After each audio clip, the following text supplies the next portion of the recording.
जब बैंक कब्जा करने आता है तब तुम रोते हो, अरे क्यों कब्जा करा, घर तो मेरा, घर आपका कहाँ है, आपने तो लिख के दिया घर मेरा नहीं है, मैं मालिक नहीं हूं आज से। लेकिन ये कोई बता के राजी नहीं। अब बिजनेस का लोन लिया, बिजनेस की स्थिति अच्छी थी, लोन मिल गया, सीसी लिमिट मिल गया, ओडी लिमिट मिल गया, क्रेडिट लिमिट मिल जाता है ना, मिल गया। आज बिजनेस डाउन हो गया, अब क्या करें? अब रूल कहता है कि आप बैंक में जाइए और बैंक को अपनी स्थिति के बारे में बताइए कि आज मेरी स्थिति ठीक नहीं है। अब बैंक क्या करेगा? बैंक आपके लोन को रीस्ट्रक्चर कर सकता है। रीस्ट्रक्चर में क्या होता है? आपकी जो हफ्ता है, ईएमआई है, उसको कम कर सकता है। आप बोलो भाई मेरा व्यापार है, सुन लो, पहले मैं अपनी बात रख दूं, फिर कैसे हैंडल करना वो ही बता दूंगा। आपने गए बैंक में, भी मेरा व्यापार था, मेरा व्यापार चलता था, मेरी किस्त जाती थी 50,000 की, मैं आराम से देता था। आज मेरा व्यापार 10% है, तो मैं किस्त कितनी दे पाऊंगा? 5,000, 10,000 रुपए। आप मेरा लोन रीस्ट्रक्चर करो। आपको बैंक क्यों नहीं करता, और आप कैसे बात करते हो? आप ओरली बात करते हो। बैंक से कोई ओरल बात नहीं करनी, जो भी करना लिख कर करना, और लेटर में लिखना आरबीआई की गाइडलाइंस कहती है 2 बार मैं अपना लोन रीस्ट्रक्चर करा सकता हूं। आरबीआई की गाइडलाइंस के हिसाब से रीस्ट्रक्चर करिए, अगर नहीं कर रहे हैं तो रिटर्न में जवाब दे दीजिए। नौकरी चली जाएगी उसकी अगर वो रिटर्न में कह दे मैं नहीं कर रहा आरबीआई की गाइडलाइंस। अभी बताया ना, सुभाष चंद्रा का लोन था, कितना लोन था भाई? 48,000 करोड़, 48,000 करोड़। उसने रीस्ट्रक्चर करवाया, मेरी स्थिति खराब है, प्रॉपर्टी भी गिरवी थी सारी। पता है बैंक ने क्या किया? 37,000 करोड़ माफ कर दिया उसमें से। और रीस्ट्रक्चर में क्या किया? 11,000 करोड़ रुपए देने हैं थोड़े थोड़े करके। और कंपनी की जो प्रॉपर्टियां रखी थी, जो कंपनियां रखी थी, वो भी छोड़ दी। कोई नियम होगा तभी तो छोड़ा होगा। तो जिस नियम से उसका कर दिया, उसी नियम से हमारा वाला भी कर दो। प्रॉब्लम क्या है? हमें नियम ही नहीं पता। और कहां है? आपने जो पेपर साइन किए उसमें टर्म्स एंड कंडीशन देखोगे ना, क्रेडिट कार्ड भी लेते हैं तो 100-200 टर्म्स एंड कंडीशन, इतनी बारीक आप पढ़ ही नहीं सकते, इतनी बारीक। और अगर पढ़ लिया तो आप लोगे नहीं। गारंटर का मतलब नहीं पता लोगों को। गारंटर का मतलब पता क्या है? अगर मैं इनका गारंटर हूं और ये लोन नहीं देते तो मैं क्या कह रहा हूं? सारी जिम्मेदारी मेरी, सारी किस्तें मैं दूंगा। कई फंसे हुए हैं गारंटर बेचारे, अब आके रोते मेरे पास, साहब मैंने ना बस ये फोन आया था, उसने कहा बोल दियो जानता है, मैंने बोल दिया मैं जानता हूं, उसने एक पेपर पे साइन कराया, मैंने कर दिए, अब वो कह रहे तेरी प्रॉपर्टी जाएगी क्योंकि तूने गारंटी ली है। लोग कहते चली जाएगी, चली जाएगी भाई, कानून ऐसा है। ये गारंटर एक्ट पढ़ो ना, क्या कहता है गारंटर एक्ट। हमें किताबों में वो जो चीजें जीवन में काम आनी वो तो पढ़ाई नहीं जा रही है, वो पढ़ाया जा रहा है जो साइन थीटा कॉस थीटा। कितनी बार व्यापार में यूज करा है साइन थीटा, जरा बताना। लेकिन सरफेस एक्ट नहीं पढ़ाया क्योंकि ये यूज होना था ना। ट्रिग्नोमेट्री पढ़ाते रहे हैं, पाइथागोरस थ्योरम पढ़िए ना, पाइथागोरस थ्योरम काम आई जीवन में। मनी मैनेजमेंट आता वो नहीं सिखाया। तो क्या करो, इन्हें गुलाम बनाओ। ये गुलाम बनाने का प्रोजेक्ट चल रहा है पूरा। आम लोगों की प्रॉपर्टी बैंक को दो, बैंक जब्ती कर ले और किसको बेच दे? अमीरों को बेच दे। आम इंसान को गरीब बनाओ। 2 ही कैटेगरी रह जाएंगी, एक अमीर रह जाएंगे और एक गरीब रह जाएंगे। ये जो हम और आप मिडिल क्लासेस को समाप्त करने की प्लानिंग है, सिस्टमैटिक प्लानिंग है। और मैं बता रहा हूं जिस दिन राज खुलेगा ना, सबसे बड़ा राज पता है क्या खुलेगा? बस इतना सा पता कर लो, तुम्हारे जिस भी बैंक में तुम्हारी प्रॉपर्टी मॉर्गेज है, उसने पिछले 1 साल में कितनी प्रॉपर्टियां कब्जा करी, कितनी प्रॉपर्टियां ऑक्शन करी, जिसने खरीदी उसने दोबारा कितने में कितने दिन बाद बेची। अब यहां से एक चेन निकल के आएगी कि जो प्रॉपर्टी खरीदी गई, बैंक ने जब्ती करी, उसने जब नीलाम करी, वो कुछ खास लोगों, खास कंपनियों ने खरीदी, सस्ते में खरीदी। 50 लाख की प्रॉपर्टी 15 लाख 20 लाख में खरीदी, 6 महीने बाद ही वो प्रॉपर्टी 60 लाख में 55 लाख में बेच दी गई। बैंक को क्यों नहीं ग्राहक मिला वो 50 लाख वाला जो इसको मिल गया? यानी कुछ दाल में काला है। और किसी बैंक का पता कर लेना। और कैसी चाल चली जा रही है? तुम्हें क्या कहा जा रहा है? तुम्हें कहा जा रहा है हर सर पे छत होनी चाहिए, है ना, घर तो होना ही चाहिए। और बैंक क्या कर रहा है पता है? बैंक की कोई भी ब्रांच अपनी खरीदी हुई नहीं, सारी किराए पर है। और सारी प्राइम लोकेशन है, उनका किराया भी महंगा जाता है, 2-2 लाख 3-3 लाख रुपए।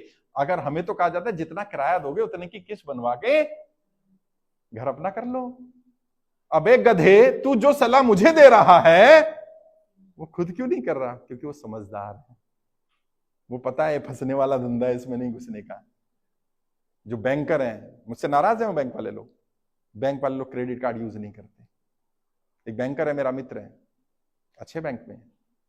मैंने कहा भाई एक पेमेंट करनी है, क्रेडिट कार्ड दे दियो। क्रेडिट कार्ड वो तो नहीं है ना। भाई यार क्या बात कर रहा है, बैंकर इतना बड़ा? कह रहे मूर्ख नहीं हूं, बैंकर हूं। मैंने क्यों? कह रहा बताना मत किसी को। मैंने बता तो सही, फिर तो देखूंगा मैं किस किस को बताना है। कह रहा क्रेडिट कार्ड सबसे बड़ा जाल है लोगों को फंसाने का। 2 लाख 3 लाख की लिमिट का कार्ड उसको दे देते हैं हम जिसकी 20-30 हजार की नौकरी है। अब वो क्या करता है, इमरजेंसी में तो भाई पैसा जेब में पड़ा है तो यूज कर देता है। जब तक सही यूज करता सही है, जिस दिन बाउंस होता है उस दिन उसे पता चलता है मैं कहां फंस गया। 30% 40% का इंटरेस्ट साहब कभी भर ही नहीं पाएगा, ये तो मर जाएगा। और एक एक छोड़िए, 2-2 5-5 10-10 क्रेडिट कार्ड लेके घूम रहे हैं। मेरे पास नहीं है, फाड़ दिया। मैंने कहा नहीं, ये तो फंसाने वाला काम कर रहे हैं। और मैं ये सब क्यों कर पाया, और क्यों मैं तुम्हें कर्जे की दलदल से निकाल पा रहा हूं, क्यों तुम्हारा दर्द समझ पा रहा हूं? क्योंकि मैं कभी कर्जे में था यार। मुझे मालूम है वो दर्द क्या होता है। जो अच्छा इंसान हो और घर पे कोई मांगने वाला आ जाए, देने की नियत है, पैसा नहीं है, कैसा महसूस होता है मैं वो दर्द जानता हूं। कि कहा भी ना जाए और सहा भी ना जाए, किससे कहे जाकर? कौन सुनेगा, कौन मानेगा कि मेरी गलती नहीं है? तो मैंने तय किया, जब मैं उस कर्जे की दलदल से बाहर निकला, मैंने तय किया मैं इस कर्जे की दलदल से जनता को बाहर निकालूंगा। मेरी ट्रेनिंग मैंने तैयार की, कर्जे से बाहर निकलने के 20 तरीके।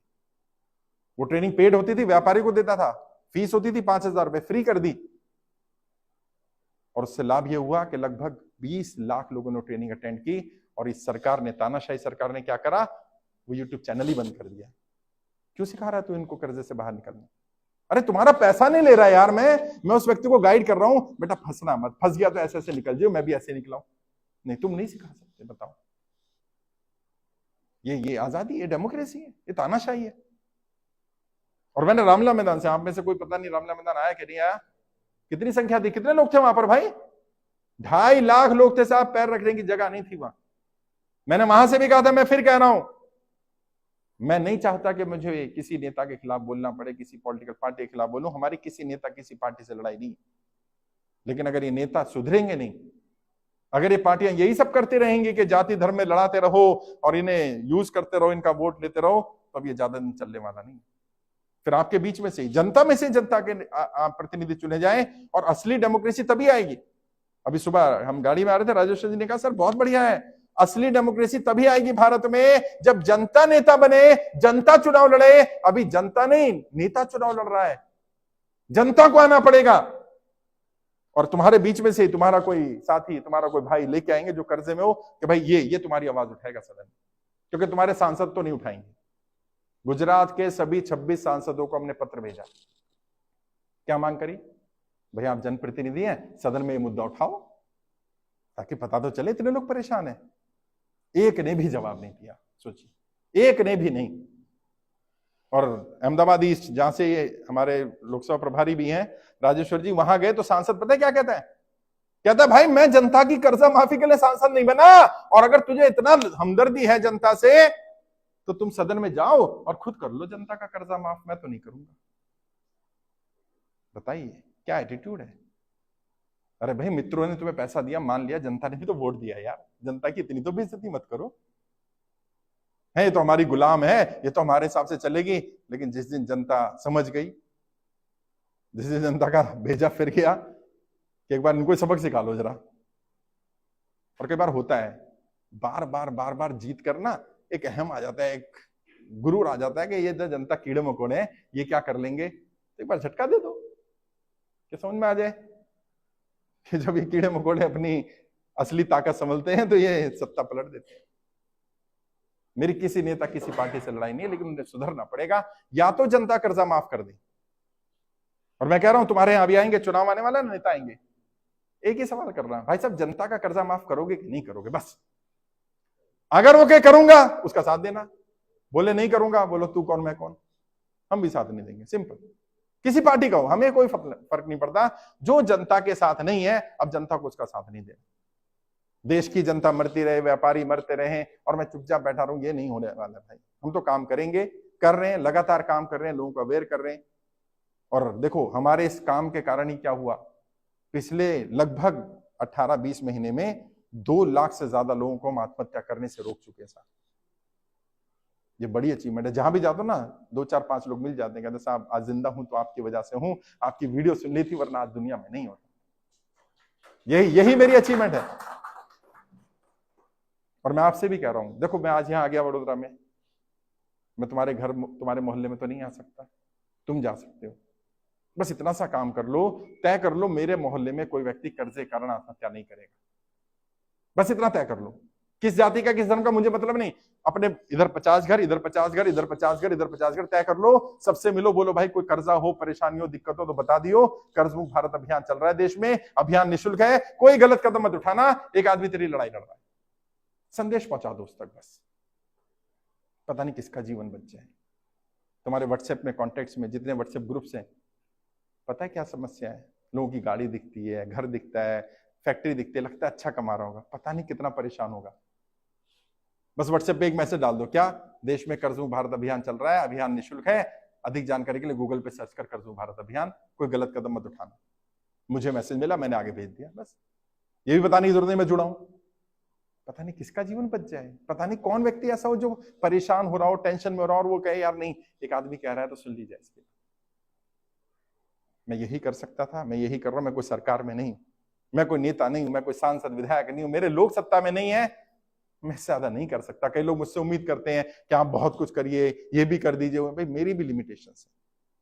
वैसे मैं आपके लिए सुप्रीम कोर्ट में पीआईएल भी लगा रहा हूं, 12 तारीख को हम लोगों ने तय किया है। अभी आपको दिल्ली आना नहीं है, अभी सिर्फ दिल्ली लोगों के